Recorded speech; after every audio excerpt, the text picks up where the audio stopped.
can't believe it. Football, bloody hell. But they never give in. And that's the winner.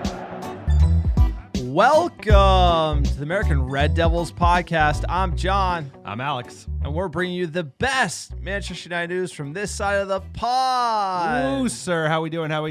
Ugh. Was that the Europa League final again in Gdansk?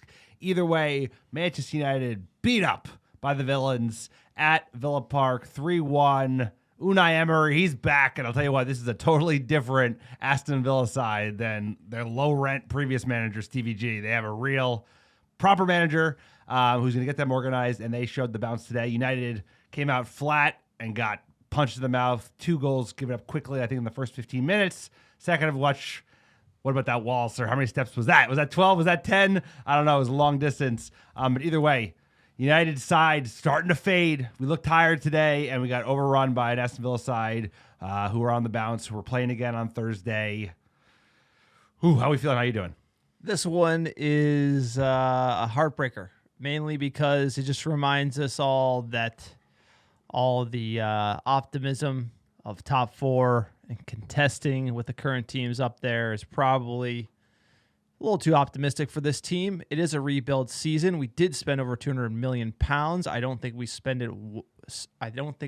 it wisely because we are so weak in number 9, right back, positions we absolutely need. You look at this game and how the game has changed over the last decade. The amount of games we have to play. We had deeper squads a decade ago. Now we're so thin, and we have more games, plus a Winter World Cup, plus making up games from when the Queen passed away.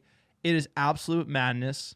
And Ten Hag is a manager who's very stubborn, wants to play his guys, and he's not going to run AWB out for a Europa League game that doesn't matter because he doesn't want AWB out there. So Dalot's going to get run into the ground. How can you play upwards of 60 games in a calendar year without a backup right back? It's insanity as far as where the team stands. And the fact the front office, they're already making excuses as why we're not going to strengthen or acquire players we desperately need in January. Madness. But this madness is everything to do with the Glazers. We've already known that for a long, long time. Let's pump the brakes. It's not total doom and gloom quite yet. This was always going to happen. There's always going to be bumps along the road. I agree with everything you said. Like, this is a squad that has been underinvested in for years, for decades. Forget the amount of money we've spent, how it's been spent, type of players we've signed, who's been replaced, and who's been signed where, right? Even Donny van de Beek, whether he made sense in the first place, got his chance today. Didn't make the most of it. Not many players did. But just speaking to the lack of kind of cohesive vision around how to build a club for the long term. We talked about it last pod, sir, with the Ahmad, Facundo, Sancho, and then Anthony buying right winger after right winger after right winger. And here we are today, like you said, with basically an aging Cristiano Ronaldo as our only fit number 9. He wants to leave. He'd probably best if he does. Tony Martial can't stay fit, and that's all you got there.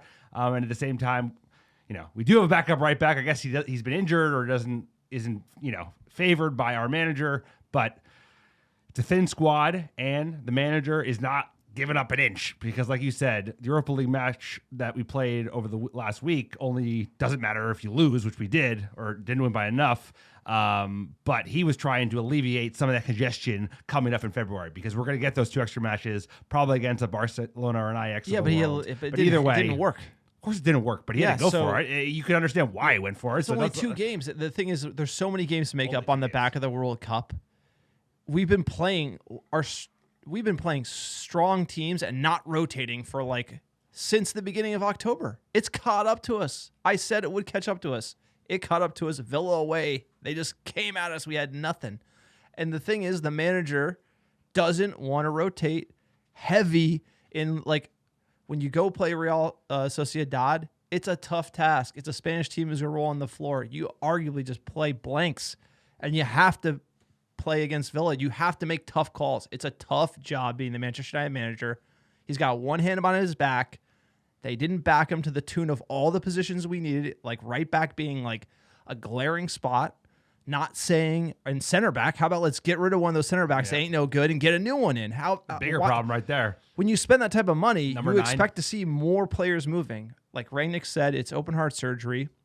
We barely touched the team. We added a few bodies. And Ten Hag is not rotating. Players are tired. And Villa away is a big game to drop 3 points. Villa away and Fulham. Easy games. Should be 6 out of 6. Go to the World Cup.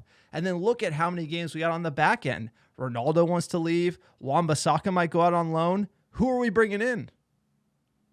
Nobody. So you're going to get rid of players? We're already thin. I'm just saying the whole issue here has to be with squad depth. And then Ten Hag not rotating finally caught up to us. It is a tough one to lose, but if you're trying to make top 4 this year, which I think is like the goal, you're going to whiff. And a lot of it has to do with prioritizing fixtures in the Europa League. And then that goes to, you got to prioritize something. And the league is always it for me as a Manchester United fan. I don't care about any cup competition as long as we finish 4th. And that's a sad thing to say as a United fan, but we got to be focused on that. And we've been focused on too many things, I think. There's a lot to focus on. There's a lot of cup competitions. I think it's more of a lack of squad depth than it is not rotating, because he played an 18-year-old on the left wing because he was the only fit 18-year-old. He played Donny van de Beek, first start in the Premier League in a year and a half. Could have played Fred. He probably should have played Fred. I think Fred would have played a lot better than Donny van de Beek Well, played that's today a great because question. He's moving off the ball, but that wasn't because Fred's been playing too much or not enough. But that was more of a Fred tactical didn't mistake. play against Sociedad. Donny played against Sociedad. I'm aware. Donny played again today. That's a manager's decision. Yeah, I'm not saying he got it all right, sir, but I don't think it's like he's not rotating enough. Maybe he's making the wrong changes, the wrong place. That's it. I just don't think there's a lot of options. I think he should have started Fred because all of a sudden Donny wasn't getting minutes, and now he gets 2 games in a row, maybe to try and build his confidence. But Donny didn't look great against Sociedad. He looked even worse today, as you would think, because Aston Villa is arguably a better side because it's Premier League quality. They are Better physical. question. Do you think Ten Hag has rotated enough? He's been running these guys pretty good. Who else are you going to put? You don't want him to drop Martinez and put in Maguire. I think you do at one point. I think against Sociedad away, you got to give Martinez a breather. And today, wasn't Martinez's best game. He actually played very well advancing the ball, but he made up for it. The tired legs. So you do need to give these players a breather. Eriksson looked tired. We look tired. He looked the most tired. But you gotta Donny looked tired. Why too. do you need Eriksson away? Sociedad, give him a breather. Focus on the league. Bruno's out. We got Donny in there. He's supposed to Donny, Fred, Casemiro. I don't. At a certain point, you have to be rotating.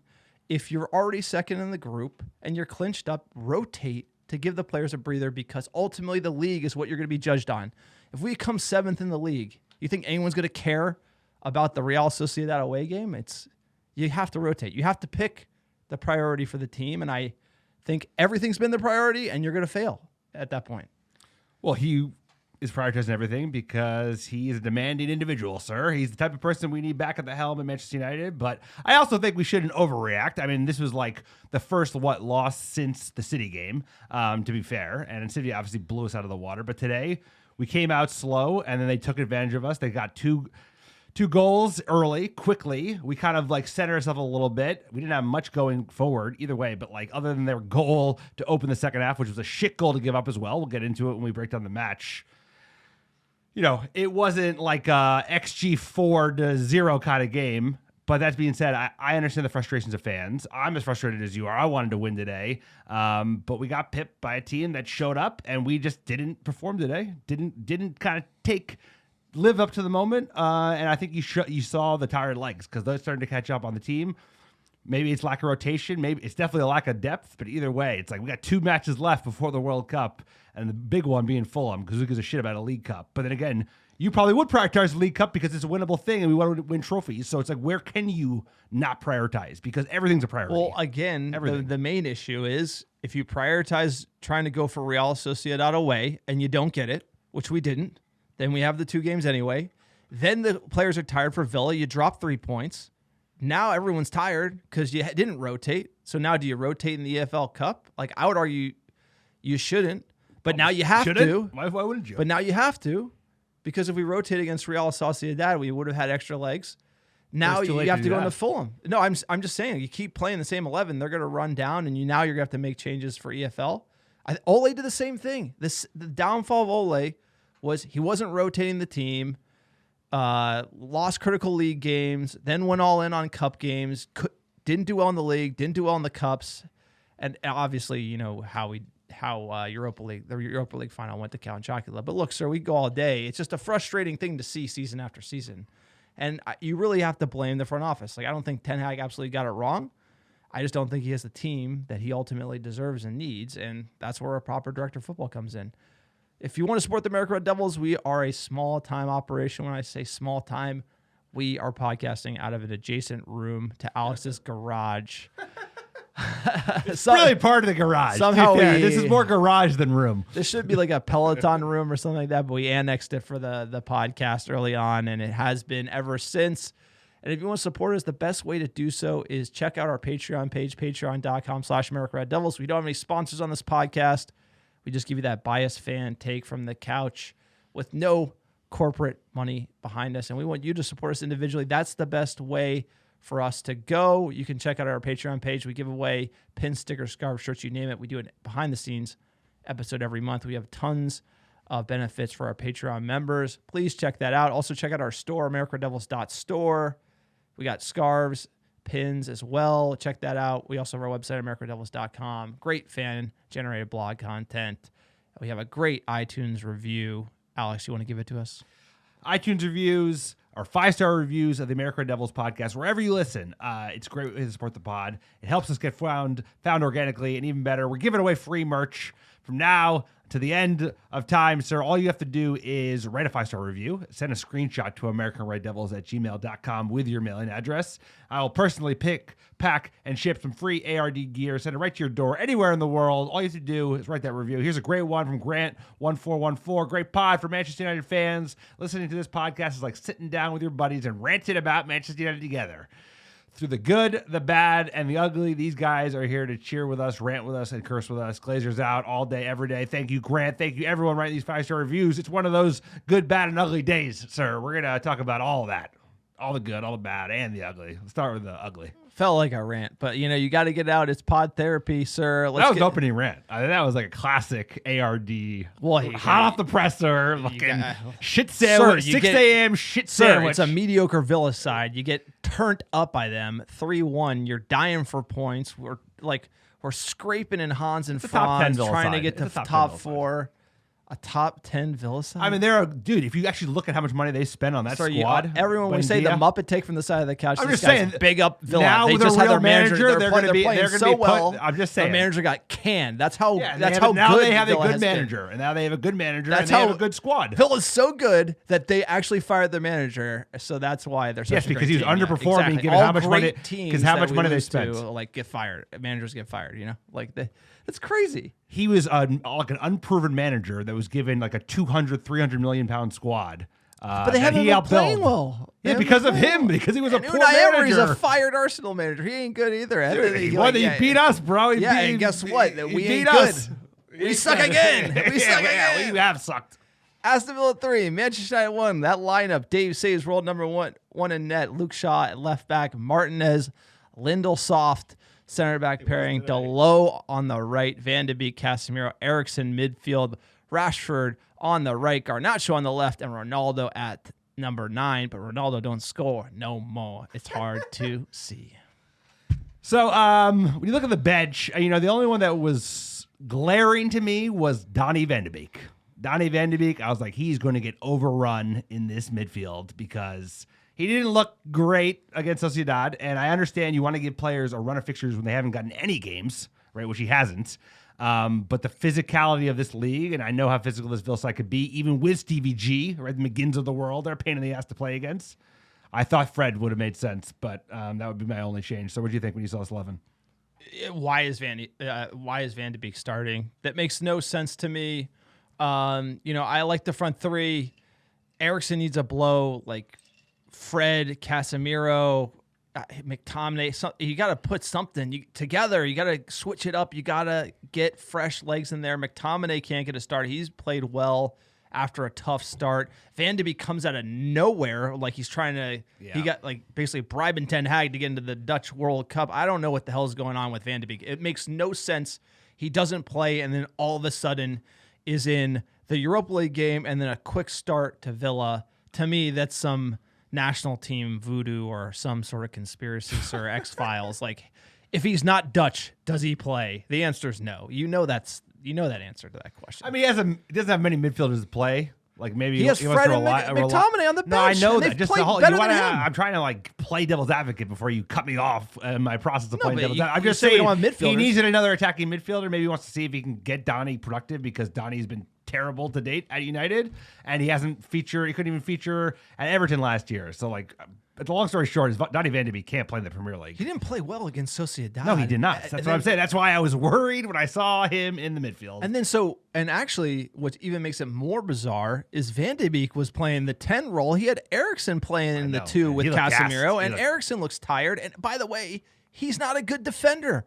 That's where Fred comes in. He's fresh legs. He can defend sometimes. Sometimes he gives the ball away to the opposition. He's not perfect. McTominay could do that job. Play a solid 2. Play Eriksen 10, let him go forward and get Rashford, Ronaldo, Garnacho in behind. That's way more sound than trying to like shoehorn Donny into the team for no reason and making us worse. And he didn't play well. Let's get into it. Shaky start from United. Pressing high, but Villa able to get through. They already cracked us like once before the goal, and we'll get into it. 7th minute, sir. It's going to be that type of day. Short on Watkins, who does manage to get the pass away. Pushes free to the right, but instead it goes to Bailey. Scores! The Unai Emery era is off the mark, and it's Leon Bailey. The whole tent goes crazy. Just the start for Aston Villa. Just the start for that man. Well, what a start that is for Unai Emery and Aston Villa. And they really have got out the traps, haven't they? But I tell you what, it's brilliant play from Ollie Watkins, who starts this move off. Really patient as that ball comes into him on this right side. And here, who's the player just running next to Ollie Watkins for about 30 yards, not getting a challenge in, who then enables the pass to which Martinez bites too hard and has tired legs, can't catch up to him. Who scores, sir? So who's the defender who doesn't do anything there? He plays for Sweden, sir. Plays for Sweden. Exactly. I mean, he bit really hard. He's tired. He didn't do everyone looked tired, and they looked fit and hungry and coming out. The first time Martinez, he's been terrific all season. He's been unbelievable, such a good signing. But he bit too hard as well and was caught out of position and couldn't track back and got beat. And then a great finish.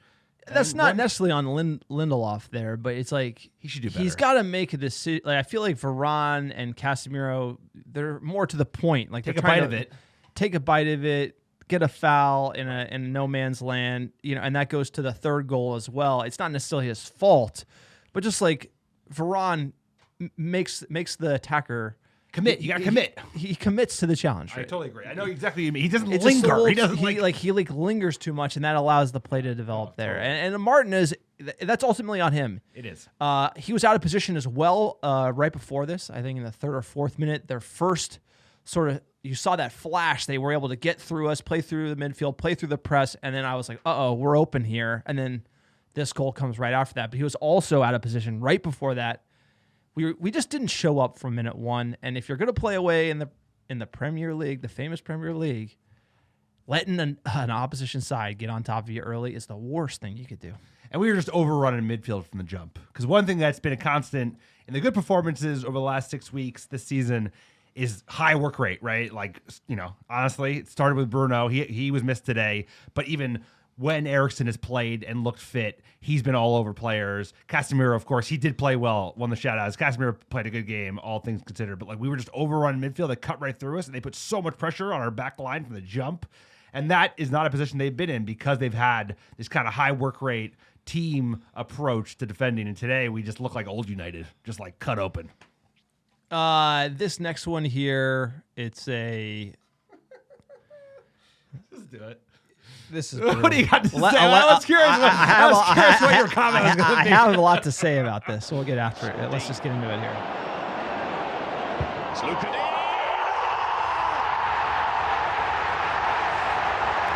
This start is getting better and better and better for Unai Emery and Aston Villa. Oh, wow. What a goal this is. I have to see it again because Sir, I just can't. There's a certain point where Every you time have they to say say, Unai Emery, a what's little the piece of you word? dies. What's the word? It's uncle. Like, I'm done. I'm good, okay? Like, I'm sorry today. Extra spicy for me. It's coming in hot. It is, I could tell. You can't, like, you lose to that man in the final of the Europa League with the you're nobody so- team. you're so and bitter. then you, like, he gets hired and you're like, okay, whatever. It's Villa. They're not playing well. And then you knew it. let in 2 in the 11th minute. Free kick, wall, whatever. It don't matter. You know how that free kick came about? Lindelof telegraphing a ball into Martinez, which didn't need to go there. Like, it's like looking at him. It was a soft free kick. Like, Martinez makes a meal of it. Again, through his own, not makes himself, makes a meal of it, comes out. Shaw has to put a desperation challenge. That's how it gets started. So you got 2 errors in the back line that lead up to a free kick after you concede the goal. But that's just like the Lindelof pass is just something we've seen with Maguire and him. To him and De Gea and Maguire, just like everyone knows where you're going. Don't pass it there. Then Martinez makes another error, meal of it. Then Shaw actually does good with the tackle. He does. Wherever the wall is, that don't matter. I mean, It this does. is how you do. This is like We didn't lose because of the wall, but it does matter because it speaks to the lack of consistency and officiating in this fucking league, which matters because it's the most it's valuable not the sports league. ref that why we're down 2. I'm in not 10 saying minutes. it was the ref. We didn't lose because of the ref. We didn't lose because of the free kick. We didn't lose because of the wall. But the point of the matter is the level of officiating in this league is shit. And It's worse in it was Europa 12 League steps. and it Champions was League. worse in Europa League. But that's the wrong bar to be anchored It's off. like 2 steps too far. but that's It's not insane like- given where the free kick was taken from. Sir, that's the Muppet stuff. You But you have it to matters. look. Sorry, Okay, it matters. We didn't Okay. lose because of it. I'm just saying that matters because it's bad for the league. It's a bad okay. look. We're tired. We go away and we tell Donnie, hey, you're going to be the number 10 to unlock the attack. Who has never done it? Who's never done it for Manchester United and never done it in the Premier League. And we're going to play him twice for no reason. Then we're going to ask Eriksen, who's never played the number 6 position, to like defend with Casemiro against Villa. How about we're tired? We need to shore things up because these legs, we got to like build from the back. We need another CDM, put in McTominay, Casemiro. Be conservative with it here. Like, I think that's where we need to be. And instead we decided to like go high line, press them, and then go man for man. And we get toasted in 10 minutes. He's played It's a Eriksen next to it's Casemiro. bad tactics. But he should have played Fred, and he should have It's not played bad Donny tactics Van de from the Beek. manager. He You're got it down wrong. 2 and 10 He got it because wrong. of how we decided to show up and play. You're down 2 and 10 because of who we And who put you on the picked, field and who you and picked. what tactics we went with. And then it's like, okay, well, look, the boys, will we get some fight? Can we get some fight? We fought back. It was great to see, and we needed that goal before halftime because that's how you get back in the game here. Manchester United running out of time in this first half, but this might be Eriksen's moment. Shaw deflected! A stroke of luck for Manchester United, but they'll take that and a route back into the game. Not much of a celebration from Luke Shaw, but it's game on. I think it's just off Jacob Ramsey as it goes into the net. The ball in. Martinez just comes and then reroutes the strike from Luke Shaw. You don't shoot, you don't score, they say, but And with some luck, we get 1 goal right before halftime. Huge deflection, own goal. It's 2-1. What's the message at halftime? Let's make the most of the little bit of luck we got and push on and at least get a point, if not the winner. So I thought Next goal halftime next change. goal is it. Yeah, that's the game. Don't concede. Don't have a shit start. I thought we would have made subs. I was shocked to see Donny Van de Beek still in the second half. And that is He got it wrong today. He made so. he got it That's wrong the today. biggest thing you got to say here is like every manager is going to make mistakes, right? And you have to call them out. The fact that we did not change for the second half here blows my mind, like you just said. And we come out at halftime, 48th minute, no changes. Here we go. Kins. Good pass, Ramsey! 2-goal lead established for Aston Villa. They are flying this afternoon. Aston Villa sitting deep, leading 2 in Bailey and Watkins. And That's they like really bump, do- bump, bump, bump, bump, bump, bump, bump. Game over. Game over. You start the game horribly. You come out in the second half with a little bit of a chance, given you pulled one back, and you concede in 4 minutes, you're not getting top 4. Ship it out. You're not getting presents from Santa. You're getting a black lump of coal. You're getting that Europa League Hans and Franz theme song. Get ready for it, because you play like this, that's what you're going to get, sir. I'm not going to go that far. I don't think our top 4 hopes are pinned on this performance, but I'll tell you what, that looked like a classic United, goal conceded as of last season. Just nobody ran back. 48th minute, Donny van de Beek's not tracking back. Yep. Even DeLoe isn't tracking back at that point. Lindelof, I don't know he just keeps backpedaling, not doing anything. And then Lindelof, nobody's right. sitting there in the 8 yard, in the 5 yard box, like waiting as the ball comes in. Nobody's there. It just dire stuff, because it was like the lack of effort. It wasn't just the defending was terrible. That's where playing Eriksson. Everyone looks tired, bro. Everyone looks fucking exhausted, and even the players that have no excuse weren't running. So it was sad. 59th minute, Ronaldo and Mings go at it. I thought this was a little bit of a riot, but I mean, the game's pretty much over here. 65th minute, finally we get the subs. Alonga for Garnacho, Martial for Donny, and Malacia for Shaw. Look, Donny finally came off in the 65th minute, and that was really it. Nothing to report here. Manchester United go out with a whimper. Match stats: 6 shots for Villa, 8 for United, 4 on target for Villa to our 3. We had 60% of the ball to their 40, but didn't do much with it. And Aston Villa earned their first Premier League win over Manchester United Villa Park since August 1995. They won 3-1 under Brian Little. Before today, the Red Devils were unbeaten in 23 away league games at Villa, the longest unbeaten away run a team has had against another in English league history. I also think we matched our away defeat total in a calendar year. Is the worst since 1989. I think we have 9 away defeats in the calendar year of 2022. Setting records across the board. But what do we know? Let's check in with the man.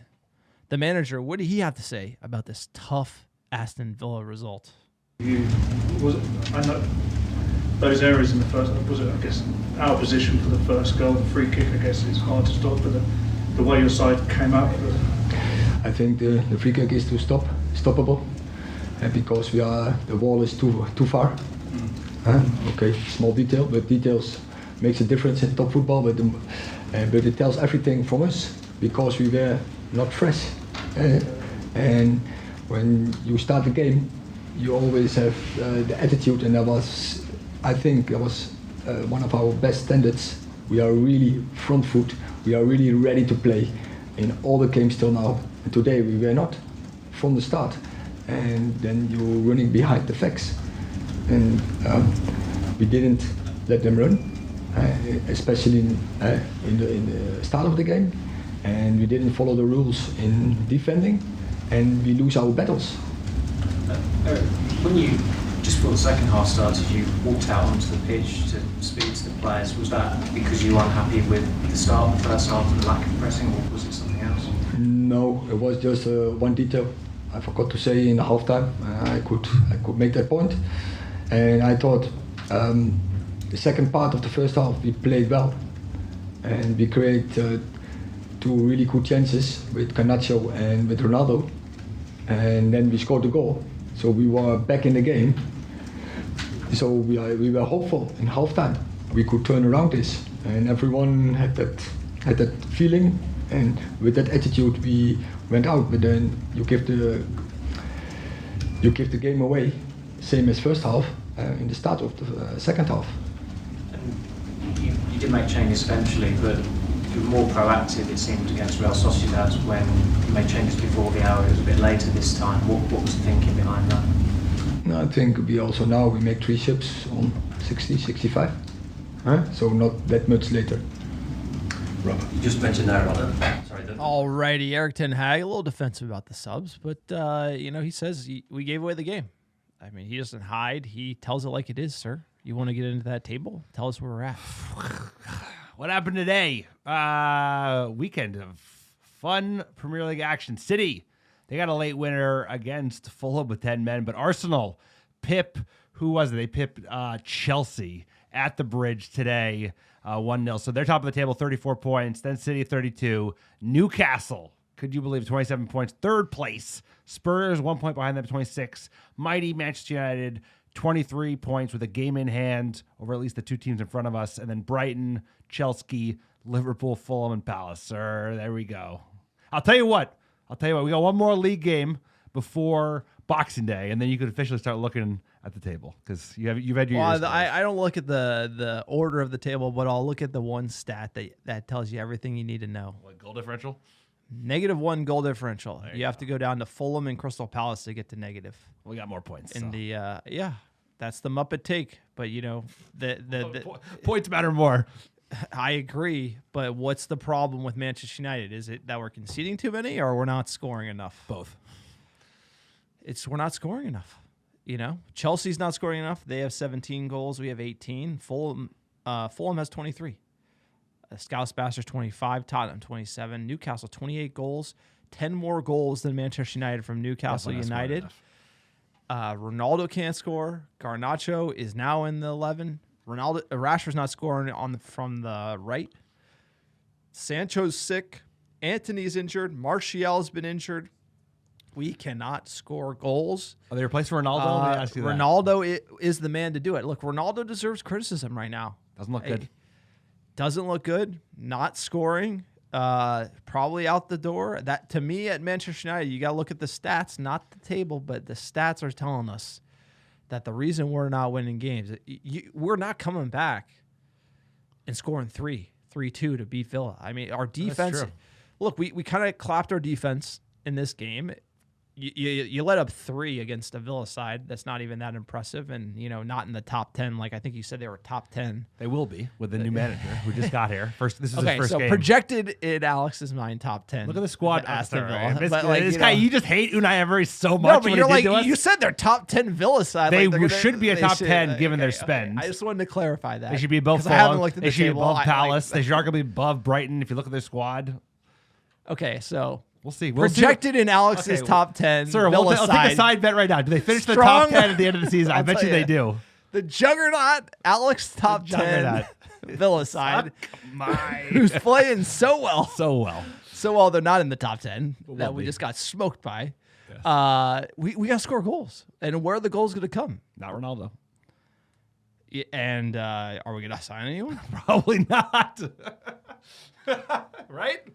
And so here's this is where for me the frustration builds. It's like you got last year, that was a write-off of a season. You fire Ole in November, then you get an interim, you do nothing in January, you punt it all to this summer. You didn't get rid of Ronaldo, you didn't get the bodies we arguably needed. Obviously the amount of money we spent was there, but the number of bodies wasn't. Now the squad is not up to snuff. We're deficient in many areas, and we won't strengthen in January or right off this year. Oh, yeah. Ten Hag, for the criticism against Villa, deserves to be backed. Everything he's done shows, hey, we got to get a number 9. We got to get Ronaldo out. Like, I actually think everything Ten Hag has done has shown us the front office needs to do more for him. More signings. And they won't. And we'll be in this one arm behind our back, Ten Hag fighting uphill type of situation here for the next year, and then it's all on next year, and then it just builds and builds, and you're never having that proper squad rotation. And we have a lot of deals, a lot of 1-year extensions we got to do too. There's a ton of work to do on this roster. We don't have a world-class director of football, sir, and it just, to me, we're always kicking the can, ding, ding, ding, down the road. Like De Gea, extend him a year. Are we going to get a backup? Is Dubravka the guy? What are we doing there? What are we doing at right back? Delo hasn't said if he wants to sign or not. We arguably might need 2 right backs next summer. Well, then what about number 9? We probably need 3 of those. It's getting really loose. If you start looking at the cliffs of the contracts, it's getting pretty. It's almost like you need somebody who knows what they're doing, like pulling the strings and making these decisions alongside Erik ten Hag. He's the man. He needs time. He needs money. The problem is his Glazers out always, because if he does well and we finish in the top 4 with his squad, he'll get even less money than if we don't. So that's the problem. So it's like the worse he does, the better, the more money he'll get, and the better he does, the less money he'll get. So it's inverted, unfortunately. And at the end of the day, this squad needs years and years of rebuild.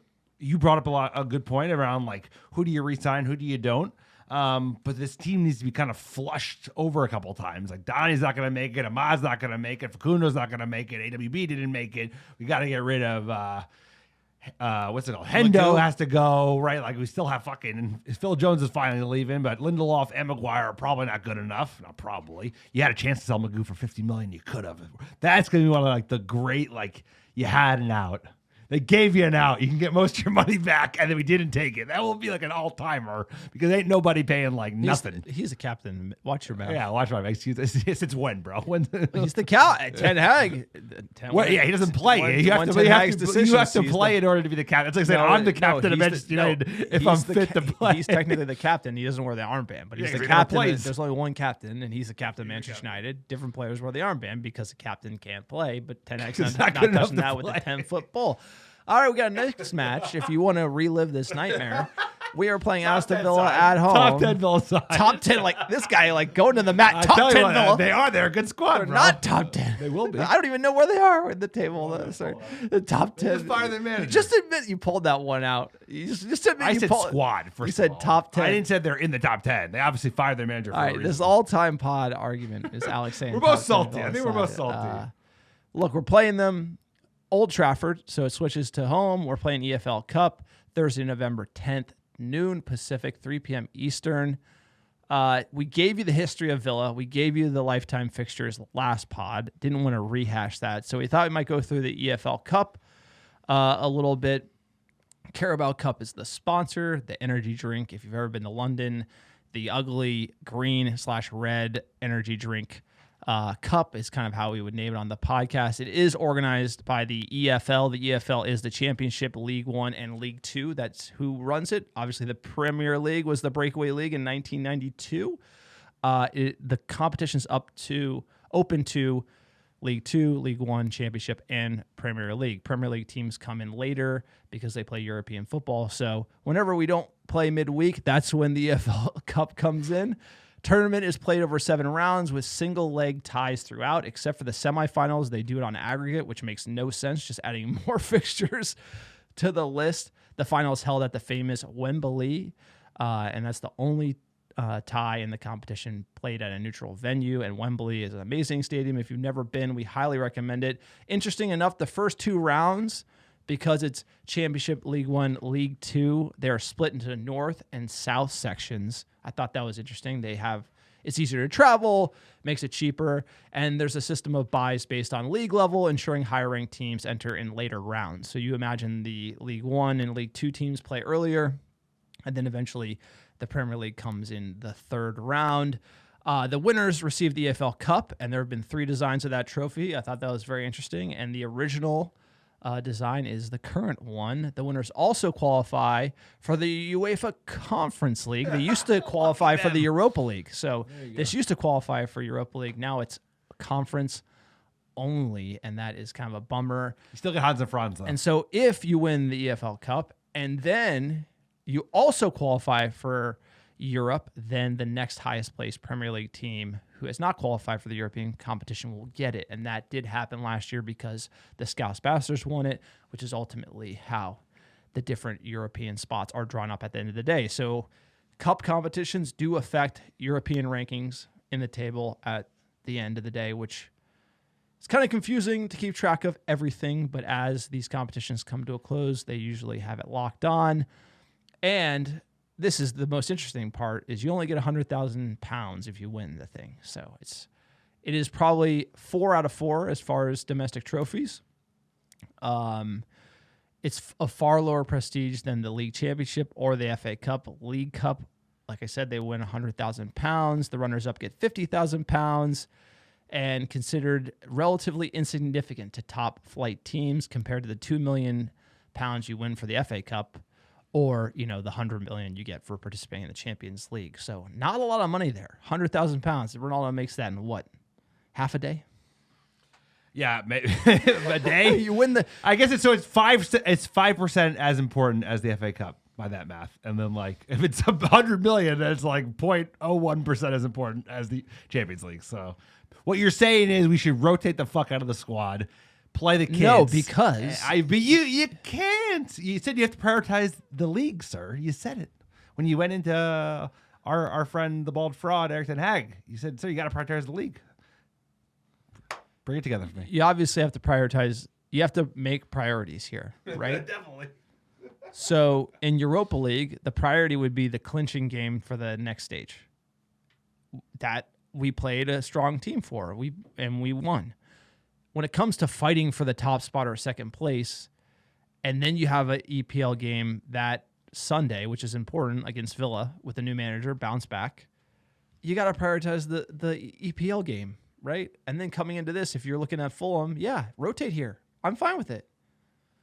But if Ole prioritized every cup competition, we saw how that went. It didn't go well. We didn't win anything. We did not win anything. Sir Alex would prioritize the league or cup competitions, and we won things. So you have to be on top of it. As far as the teams who have won the EFL Cup the most, Scouse Bastards have won 9. Shitty has won 8. I think this is the number 1 trophy that Pep has won since going to Shitty. Villa's won 5 of these. Chelsea's won 5, and Manchester United have won 5. So we need a trophy. EFL would be easier to win than Europa League. Facts. EFL is the easiest one to win. It is also worth $100K. And I would say if we're hungry for trophies, I'd take the EFL Cup right now.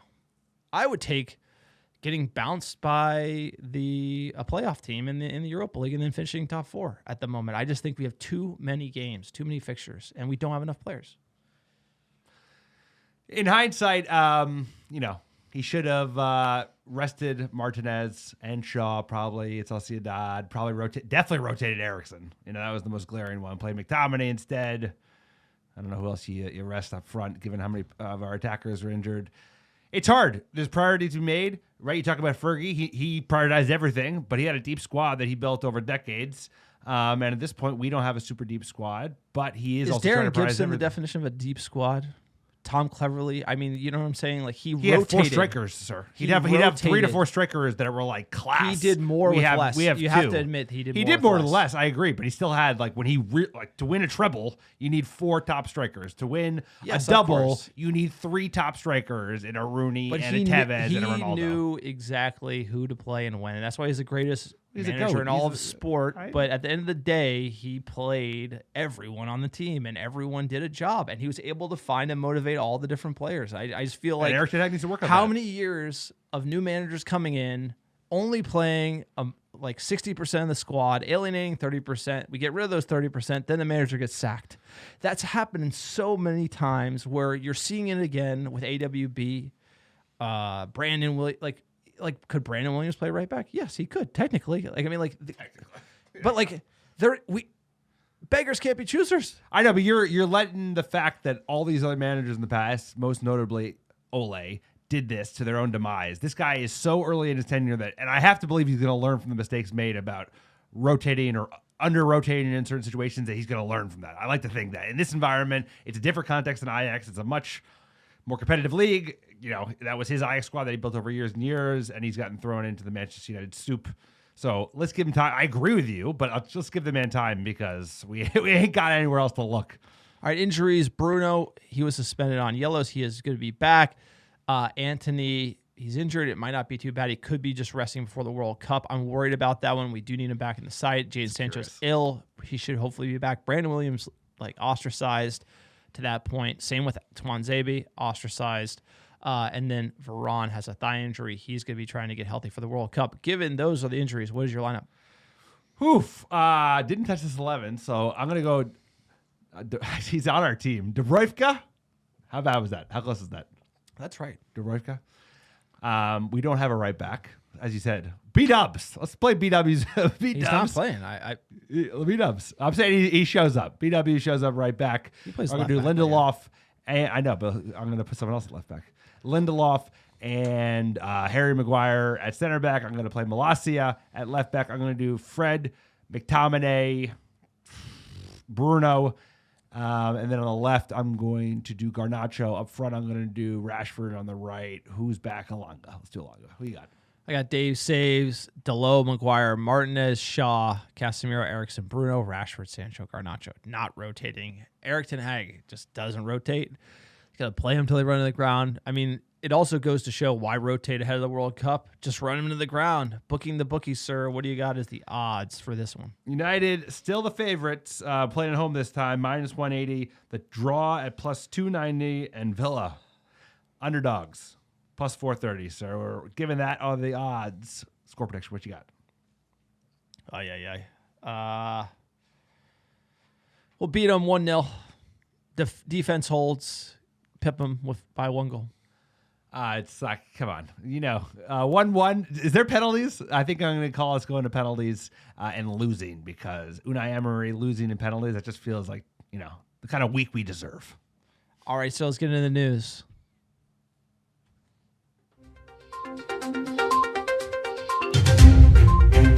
United in the news. We got some news here, sir. Fabrizio Romano talking about the PSV Cody Gakpo deal in the summer that did not happen. PSV director tells ESPN Manchester United came. PSV wanted 50 million euros, and Manchester United never made an official bid. Very, very interesting here, the Gakpo deal. Smoke. I mean, they just wanted smoke, right? I don't know if it was smoke for the Anthony deal or smoke to act like, oh, we had bigger ambitions than even the summer we put together. But Gakpo, many said that other clubs in the league were going for the same player, didn't get it over the line, and were being quoted half the price, 25 million euros. Now, after the season he started off at, 50 million would be a good deal for him in this market, given his productivity in Europe as well as the Dutch league. So, can he play up front? That is the question. I don't know a lot about his game. I just know his numbers, and they're impressive. But we need a number 9. We don't need any more wingers in the immediacy, right? We need a number 9, and we need a proven number 9.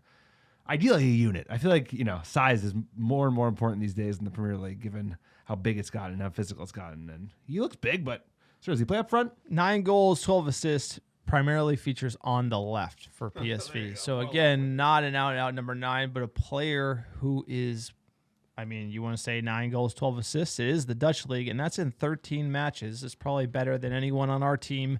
Obviously, EPL would be a notch up. But again, another young player we opted not to buy who looks to be on the rise, and that price climbing. I have to say, he'll probably go to Dortmund then. He'll go to Dortmund and be like a worldie. Yeah. Anyone who wants to go to Dortmund and play well. Exactly. Yeah. Anyone Dortmund's going to sign that we're also in for, we should sign. Like that. All right. Bellingham, he's pretty good. Next bit of news here. We're just going to let Aaron Wan-Bissaka join Crystal Palace on loan. Is he that bad that we can't play him against Real Sociedad and give Dalot a blow? Is he... I was never a fan of Aaron Wan-Bissaka. We brought him in under Ole. I criticized him. I said, it is 2020. You don't need a right back that plays like it's 1999. You need a right back who's going to be bombing forward, attack-minded. That's arguably the number one priority in the way the game is going. We bought somebody who isn't that, but could you just have a stopgap right back for the next year, and use him every once in a while? Yeah, I think he's good enough to play in a back four every once in a while. Ten Hag won't have it. So we're going to loan him out and get no one else in. Bold move, bold strategy, Cotton. These loans to nowhere are just not a great deal. What's going to happen to Eric Bailly after his loan in France? Hendo, well, there should be a market, but how are we going to manage that? And AWB, it's a disappointing one because, I never thought he was worth 50 million, but I thought there was a player there. His career has completely regressed, especially under Eric Ten Hag. And we're hearing all kinds of off-field stuff, and it's just a real shame because still a young lad. He's obviously talented, never lived up to the price tag. It just doesn't fit in the modern era, like you said. But you got to be able to get a fee from him or utilize him in some manner because I have to agree. Delot's played every single game this season, and he needs a blow.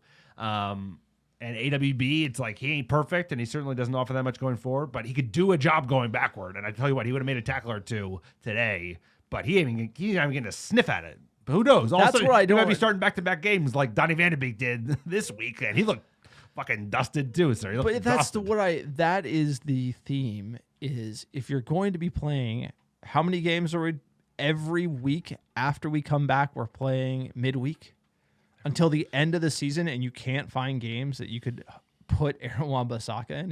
He's not that bad. He's not that bad. And That's what I'm that's saying. where there's this, I feel it's got to, and it's my way or the highway, Ten Hag. Like, he's fought with Ronaldo, obviously won that, but Ronaldo's not playing well, not getting the best out of him. Probably fought with Aaron Wan-Bissaka. Maybe Aaron Wan-Bissaka's a bad apple, who knows, but not getting the best out of him. And the idea of, sending a player who could do a job when we don't have anyone else is going to hurt us at the end of the day. And that's where it's good to have Ten Hag, but if you have Ten Hag and you don't have the bodies he needs, then where are we going to be at the end of the day playing this many games? What happens if Delo gets injured and you loaned out Aaron Wan-Bissaka and you didn't bring anyone in? Give Alex a call. Well, that's on the. Don't give me a call. I ain't got the knees for it. That's the front office, though, sir. That's the front. I mean, it's like that. Well, the manager's deciding not to play him. I understand that. So but there they is a have, they little have bit to of build that. a squad. It's on both people, but at the end of the day, it's like Manchester United. We know the deficiencies sit. This manager, he's just getting his hands around the situation. We don't know, right? There could be off-field things, right? Because we've heard around the management of Garnacho, there's some stuff earlier in the season. He managed through it, and now Garnacho's featuring and playing well, and that's what you need out of a youngster. Maybe he tried the same approach with AWB, it failed, and that's why he doesn't want to play.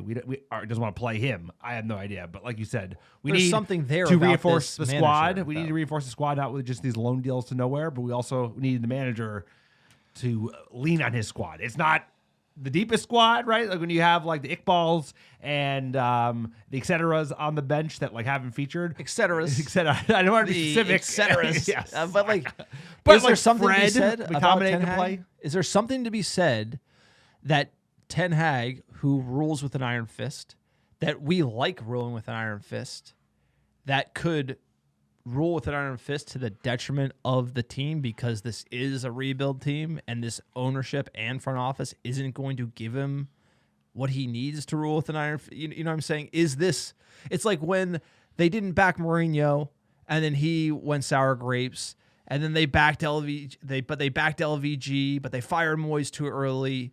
But then they didn't give Ten Hag the players he needed. So then you're just going to have 3 years of just Ten Hag not getting what he needs and struggling. Because this seems to be a little bit of that, because I like how he's gotten something out of this group. He's galvanized the lads. He's changed the attitude in the locker room. But if he doesn't have the bodies and you have this many games, are we just going to see the inevitable decline over time? The attrition of relying on the same players over time is just going to lead to another 6th, 7th place Manchester United finish. Probably. You have the same externalities in place. It's like I think we talked about this ad nauseum. Is that Eric Ten Hag will never be in the best position to succeed because he has the Glazers running the show. Richard Arnold is the CEO of this football club. John Murtaugh is his director of football and is a fucking nobody. He's not world class. He's not even Premier League quality. He is like nowhere near this snuff in terms of the pedigree that you need for a Manchester United of the world to be your director of football. So like Eric Ten Hag, of course, is fighting with 2 hands behind his back. I hope it doesn't Peter Patter out of that way. I think he will get more out of this squad than the sum of its parts. But it's like what I said. If he overperforms and we make it a top 4, they're going to spend less money than if we had missed top 4. Because that's how they think. All they care about is preserving the honeypot. So I worry for the same reason, I worry about the club in general is because the Glazers. The Glazers do not have our best intentions at heart. They want to extract as much cash as they can, and that goes against But we don't have the money at the to top give. level. Why not? We don't have the money to give that's why you have to look at this past summer and spending the big money on a few bodies like Casemiro. That's a big check. Worth it. Great player. Anthony, big check. But if you need a right back and you need a number 9 and you need someone with a left boot on the right-hand side, I would arguably that on the right winger is probably the last position you needed. If you looked at number 9, you looked at right back, a lot of weak positions we have in the team. Look at what Malacia did for Luke Shaw. Yep. That's a perfect example. You see our left back, Luke Shaw plays, he's out of form. You bring in a 12 million pound young prospect. Boom. Luke Shaw's playing well. Malacia is playing well. They both give you different looks. You can rotate. Perfect balance there at left back. What if instead of Anthony, you got 20 million pound right back? You got a number 9. You need a striker. That's what you need more than a backup right back. But 50 million on a striker, 25 million on a right back. and then instead you get one Anthony. Or use Facundo. Or use Ahmad. Or Sancho on the right. But Right. at the end of the day, those are the decisions that are huge that the front office is making and ultimately could hurt us over the long term because we are a team in desperate need of bodies. And that is what we were talking about on the fixture congestion. We have to make up the 2 games that they canceled because the Queen passed away. I understand doing one. But now that we were one of the special teams that had 2, Manchester United, when we come back from the World Cup, play 3 Nottingham games Forest in a and week, Boxing bro. Day, we will literally have a game every midweek from December 26th till May. End of May. To the end of May, we'll have a game midweek the entire way, and we have 2 to make up. There's only 1 week without one. So these 2 games will be, and this hurts us. Like we said, when they got canceled, We knew it would hurt us. We had momentum, sir. This is like literally insane. I'm sick of this like 3 games a week situation. It was never like this. COVID happened. We've never gotten back to normal, and there's just too many games. There's too many games. Conference League, like what are you talking about? That's when you see the Super League push back against UEFA, which ultimately you see the new format of Champions League and how they want that to be more games and everything's just it's becoming crazy. There's in my opinion, too many games. Like the players are going to break down, and then you're going to have a World Cup, and we talk about this a lot. And we'll talk about it more once the team pauses a week. But every World Cup in my lifetime is that they finish the season mid-May, depending if you're Champions League final, right, end of May, and then the games kick off mid-June. So you have like arguably 4 weeks, 3 weeks off. We're gonna have like 10 days off, sir. Like I believe the 12th is the last game of the season. 20th is the opener that Qatar is playing in. So that is 21st. Yeah, is it 21st? I thought it was a Sunday. But either way, it's batshit crazy. And they'll never keep 20th, pushing. right. Sorry, it's amazing. They'll never keep pushing for fewer games. As soon as they get these amount of games, they just more. And it's worrisome because it's gonna have real repercussions for the second half of the season. It's almost like there should be a seeding where like we automatically make it into the next round of the Europa League or something. But it's just too much. Like there's too many or we could opt out of Europa League. It's like this is just too many games. Or just do a round of 16. They're doing a round of 32, right? And they're bringing in the Champions League teams, and like you don't need that. Just like the Champions League teams are out. They finish third, you're out. Like why do you have to do that? More matches, more money, more problems. Jumping into fan questions at Florida CPA 325 quote: "We are worse when Cristiano is in the team, and that should be obvious now. No matter what the cost, we have to sign a striker in January. As always, hashtag Glazers out." As a number 1 Ronaldo Muppet on this pod, tough times. Tough times are Ronaldo high, bro. I'll tell you, I can't remember the last time he played this many minutes and had like nothing to show for it. So even as a, what was that stat? You got to be sensitive to it because he's a United legend, but he's clearly struggling. And I would argue that you go back to the summer, and when a player wants to go, you let him go. You let him go. Who's fighting call with the was that? manager? Like Joel he's Glazer. frustrated, doesn't want to be there. Right. And let's not forget that he had his infant son pass away as well. He probably wanted to. His family probably didn't have a good time in Manchester. Wanted to go. He's dealing with a lot of stuff personally. Then he has all the fighting, all the media, the English press. You know how that is. And it's just not meant to be. It's just not him at Manchester United this season's not meant to be. Nope. And he should let him have go. been on his way in the summer. But we'd have to let him go for free. And, Joel Glazer didn't want to. Next bit of news, next tweet here at Bosun, quote, "Just goes to show we are still shit." Abysmal performance all around. Eric Ting Hag. Got a lot of things wrong today. Sir, You're the Eric Ten Hag defender. Pronunciation. I think if you look at the direction we're going, there's been a lot of momentum built. Rome wasn't built in a day, and you're always going to have slip-ups. Today was a slip-up. He didn't get it right today. He didn't get it right with that 11. And he didn't get it right with the subs either, because tell you what, starting Donny van de Beek was a critical error, and then keeping Donny van de Beek on for an additional 20 minutes was as big of an error, because we got back into the game with that deflected goal, and the team were feeling it, and you had to take him out because we got overrun in the midfield, and I hate to say it, but he ain't got it. Donny van de Beek cannot play in the Premier League. He's not good enough. It did another bad signing that did not work out under Ole. It wasn't all Donny. No, today. I'm not. Of course not. We didn't lose because of Donny. It wasn't all Donny, but there's been wasn't all I will Eric Ten say Hag either. from Ulrich, there's been too many games like this in the last couple of years. There's too many just don't show up, never in it. It's not like last games season. from a Manchester United team that like, hello, we're waiting. You should be winning things. Like we're really patient. It's been like about 5 years. Like time to like start putting it together in some way, shape, or form. Villa is like making moves. Count Chocula is making moves. And the fact that Lindelof is in that team and he doesn't have like the game of his career because he remembers losing to Villarreal and wants to avenge that. I thought like we had the X factor. We had the chip. Remember that? We had the chip. Remember that goal he gave up? Yeah, he's not. And another point, Donnie's not the guy. Lindelof's not the guy. Like, move on. He could be fourth. No, he could be fourth. He's not the guy. He's too much of the looking back. Oh, I think no, if he didn't play midweek and fresh, too much of he that. could be fourth. He's no. Yeah, you have a young kid at fourth. You have a young kid at third and fourth because Maguire's gone and Lindelof's gone. You need hungry players. You do. You need more Martinez's. Sir, look at the Arsenal. At warm body in a seat. Quote, Glazers out. The only fix for what we saw today, the lack of intelligent investment by the ownership and front office. Amen. Best take so far. At Jamal Mota, quote, Sirs, Count Chocula does it again. As soon as I didn't see the gloves on Martial, I knew all hope was lost. Let's keep this in perspective. Rebuild year. We're going to drop points, especially with our squad depth, especially at 9. Back the manager in January. Hashtag Glazers out. Ugh. Well Keep said, it in Jamal. perspective. Well said, Jamal. That's. We're cursed. I know. We're gonna suck for a long time. Get used to it.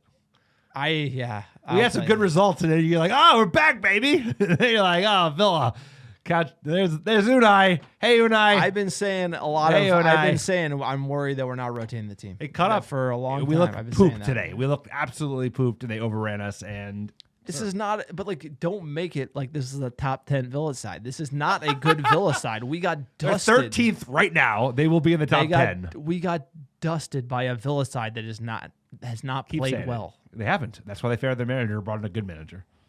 Unai Emery is a good manager. It pains He us to say doesn't it. do anything. He's a good in manager, 3 days. bro. You He's understand perfect that. at Villa. It's all on vibes, but like an experienced manager, I think knows that and plays like super defensive to absorb the new manager bounce atmosphere. Instead, we took him high and it was like got cut open. Could have used a Fred. You know, I think that's an experience like Fergie knew that type of thing. No, it's true. It's right? true. Like the new manager bounce is a real thing, especially at home. At home, I'm saying like you're going into Villa. They got the new manager. No, you need true. to absorb the first 15. Hold. Don't concede. That was the game. That's it. You don't. We played into their hand. It's like we played in their hands, sir. Donnie. That's it. That's the pod. What a pod. We went toe to toe. What a pod. Villa away 3-1. Sir, you don't. We get to do it all over again on Thursday. That's the best part. The problem I have to say is that we are way too used to getting slapped around by bad teams 3-1, 4-0. Like we've been, like the last couple of years, this type of thing has been happening, and it never happened. I mean, you could pick it out, like how many games we lost like this, without the big fight, like coming back into it at the end, like. Yes, it's just, and then Ronaldo's gonna go. Yeah, he's got to go. That'll be actually a good thing.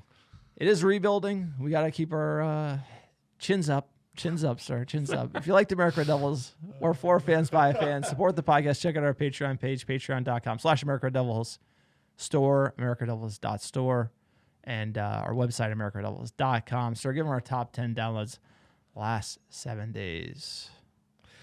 Number 1, how you doing? Cork, Ireland, appreciate you. Bangkok, Thailand. Oh, God, it's back on the list. Nakobing Moors, Denmark. Appreciate you, Denmark. Reach out to us. Let us know how badly we butchered that name. Chennai, India. Columbus, Ohio. Hercules, California.